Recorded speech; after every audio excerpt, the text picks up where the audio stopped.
We live in a time where information is everywhere. Everyone has a take, everyone has a clip, and everyone has this changed my life story, especially when it comes to stress, cortisol, skin aging, and health. But the real problem today isn't the lack of information, it's the truth, the half-truth, and the personal experiences that are all mixed up together, jumbled up. And we are expected to tell the difference. So instead of another opinion, I want you to ask different questions. What does the history of this topic actually tell us? And what does the current research really support today? And that's what we are diving into. Hi, I'm Samadhini. I'm the founder of Kitty Karma Studio. I'm not here as a dermatologist and I'm not here as a lifestyle influencer. I'm someone who reads research, look at clinical studies, and tries to interpret data without bias.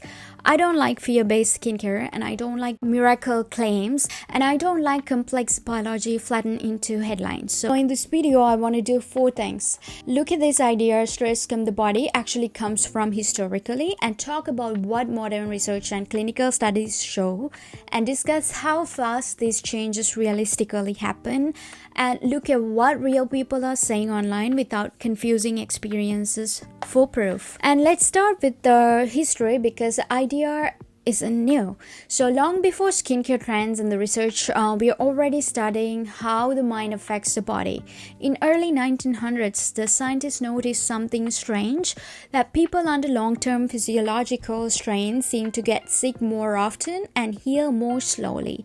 In the 1930s, the concept of stress as a biological response was formally introduced, and research observed that the body responds to psychological pressure with very real physiological changes, hormonal, immunal, and inflammatory. By the mid-20th century, the medicine started acknowledging something important. The nervous system, immune system, and endocrine systems are not separate. They constantly communicate, and this eventually led to fields like psychosomatic medicine and psychodermatology. Skin wasn't included. It became one of the clearest organs showing stress effects because it's immune active, hormonally responsive, and constantly repairing itself. So for the longest time, the dermatologists focused almost entirely on surface treatments, but researchers began noticing patterns. Eczema flares during emotional stress, acne worsening during exams, and delayed wound healing during grief or burnout. So these weren't just stories, they were repeatable observations, and eventually, studies show that skin has its own local stress response system, meaning skin doesn't just receive signals from the brain. It participates in stress signaling itself. This is where the modern idea of the brain-skin axis came from. So when people today say stress shows up on your skin, they're not inventing something new. They're describing the concept the science has been refining for decades. Now let's talk about what current research supports without exaggeration.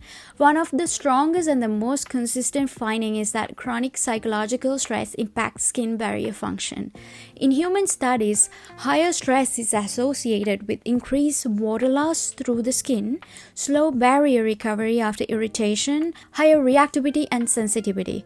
This means stressed skin is simply less efficient at protecting and repairing itself. This alone explains why the stressed skin often looks drier, more textured, and more inflamed, not because it suddenly aged, but because compromised skin visually exaggerates signs of aging. How fast can stress change skin? So this is where the modern information gets very dangerous. There's no credible study that says stress ages your skin by a specific number of years in specific time frame. That does not exist. So the studies showing stress can significantly slow biological repair. One of the most cited examples involves standardized wound healing. The same people heal the same wound slower during high stress periods by around 40%.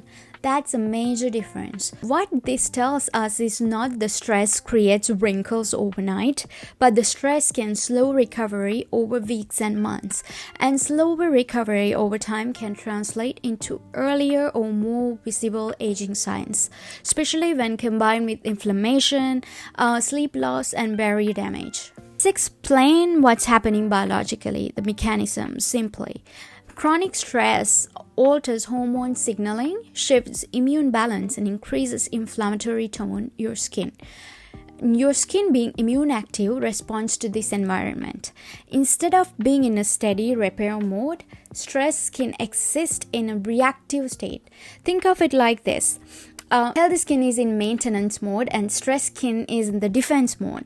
So the defense mode prioritizes survival, not optimization. And that's not mystical, that's psychology. And now let's talk about the real people. I spent some time reading discussions on Reddit and other forums where people talk openly about stress and skin. And this is anecdotal, not proof, but patterns matter. The most common experiences people describe during prolonged stress are sudden dryness and sensitivity, products burning when they never used, breakout or inflammation lasting longer, skin looking older during burnouts, griefs, or caregiving. What's important is how we interpret this.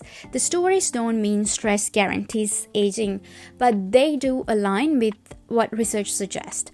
Impaired barriers, slower recovery, heightened inflammation. So the mistake is either dismissing the experiences or treating them the universal truth. The responsible interpretation is the middle ground. And what does that mean? This does not mean stress permanently ruins your skin. If we take the history, research, and lived experience together, the conclusion isn't extreme. It's practical, and during high stress, the smartest approach is barrier support, minimizing irritation, calming inflammation, and consistency over intensity. And that philosophy is why I focus ritual-based barrier supportive skincare, not because skincare fixes stress, but because stress skin doesn't need punishments, it just needs safety. So the truth is, the idea that the stress affects skin isn't new. It's not a trend, it's not hype when interpreted correctly. And stress does not age you overnight, but it absolutely changes the biological environment of your skin operates in. And learning to separate evidences, experiences, exaggerations, and how we take care of ourselves better without fear. And that's all for today. Thanks for tuning in, and I'll see you next time.